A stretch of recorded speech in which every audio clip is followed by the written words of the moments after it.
Hello, and tonight's book is The Family That Couldn't Sleep by D.T.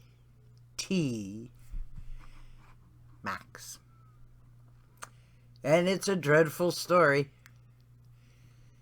And they tell you how they, it's a mystery, as it were. They had to go backwards, forwards, and then we have to incorporate other things that are going on and have gone on in the world, so we get a firmer understanding of exactly what we're talking about. But in this case, this is what happens when something you ingest does a number on you. Because once you've got it, there is no treatment. There is no cure. You can't even make it stop. Make it better. There's not even palliative care. There's nothing anybody can do, one way or the other. And you can't communicate. That's the scariest thing about this. You are trapped inside this hallucination, and you cannot get out. You cannot explain to other people what works, what doesn't work, because you can't communicate. It gets to the point where you can't even tell what's real or not. You can't walk, you can't talk, you can't think, you can't move, and you just lay there and die. And usually, when you're still like in your 40s, people have come down with this in this family. They've had it old and young, and it's all caused by a defect that might get activated. And if it gets activated, you're lost. Able-bodied adults in about 3 years end up dead because they can't sleep. You would think sleeping is easy, just get tired. Well, no. It's a lot more complicated than that, as anyone who has had even the slightest bit of insomnia can tell you. Doesn't always work. So, The Family That Couldn't Sleep. A medical murder mystery. Well, there's no murder. It's just because we're talking about prions now. Misfolded proteins. Proteins that can kill. Oh boy. What fun. And you thought mad cow disease. No. Prion disease, yeah, it is one. But this one is for humans. It's called Fatal Familial Insomnia. And this is a story about one family that has had this thing running through their family line for centuries. Oh. And it begins in Venice.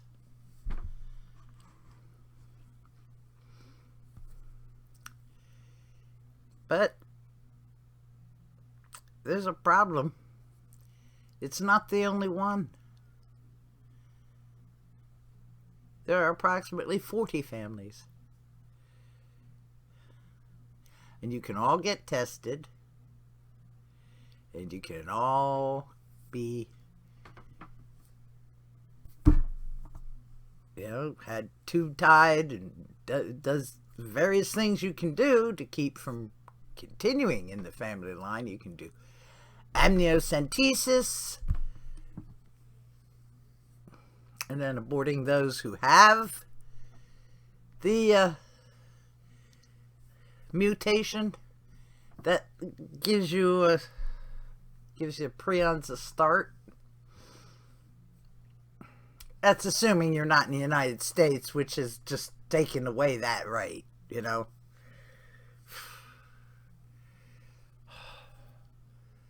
It isn't just about convenience, people. It tells you what's going on. What's the first indication? The pupils in your eyes, those dark spaces in the middle through which you look, become pinpoints. And all you see is the color. No dark bits in the middle.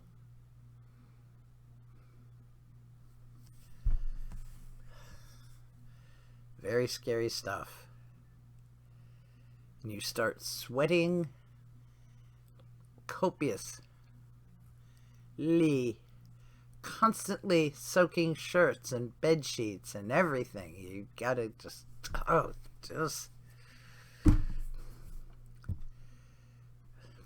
perpetual shower. You run out of salt and electrolytes and just, it's a miserable existence. There's one man afflicted who actually lived longer.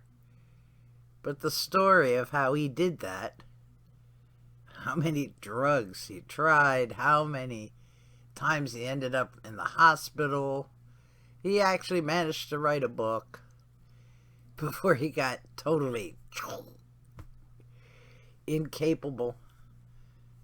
And I haven't found it yet, but I want to read the book. What this guy said.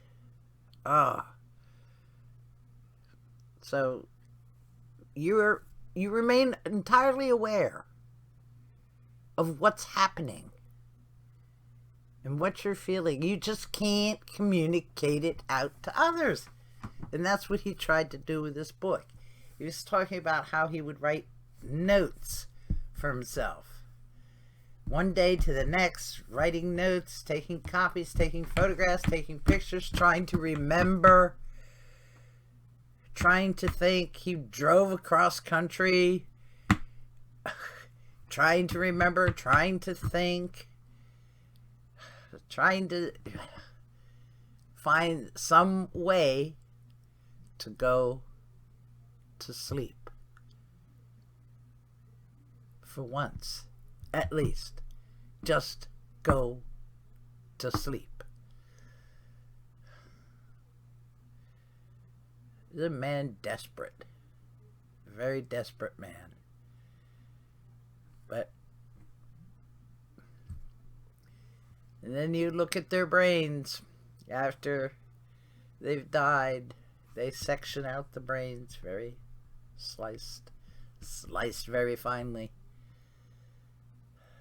so they can be scanned with the microscope. They have no thalamus. Deep in your brain in the prions, they wrecked the thalamus. And if they continue on down, wrecking all of it.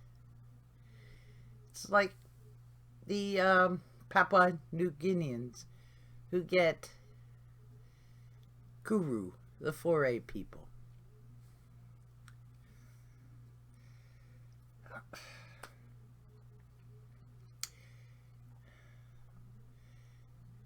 Don't eat brains. Just don't.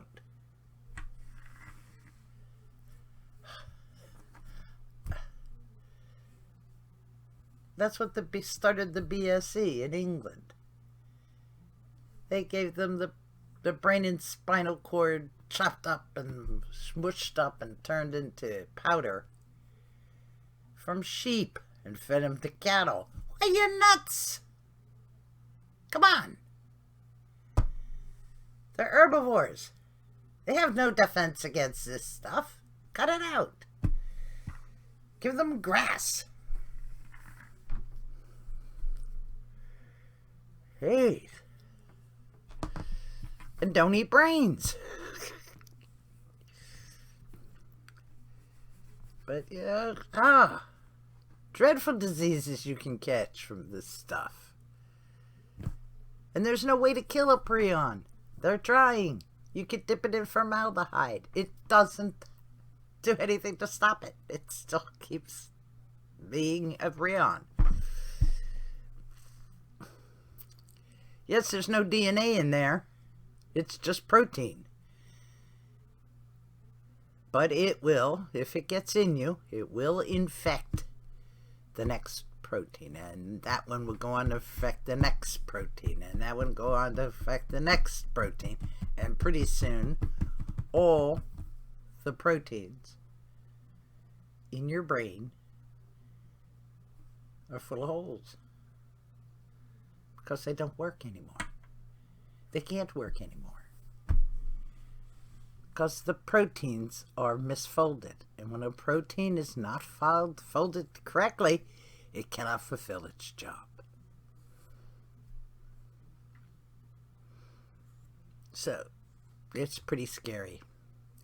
So what you have is a series of life stories.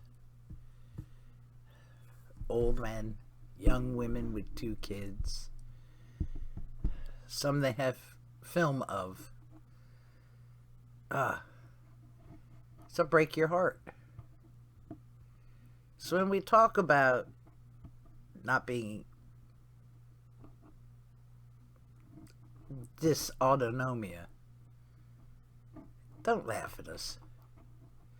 We might call it POTS or FFI or something else.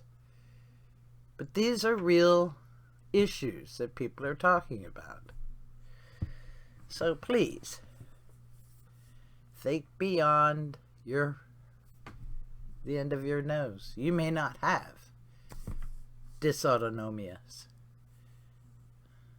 but you shouldn't be laughing at other people who have them.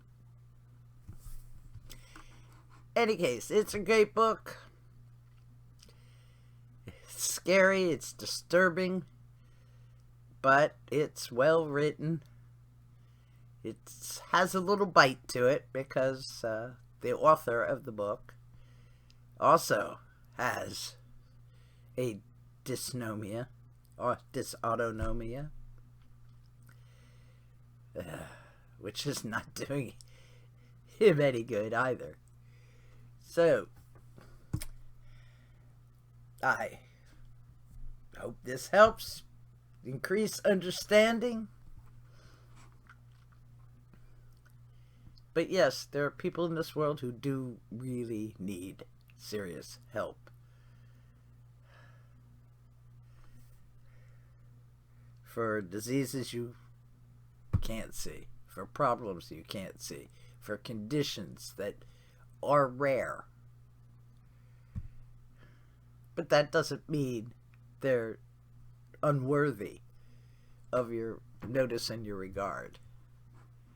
So please, hope this helps.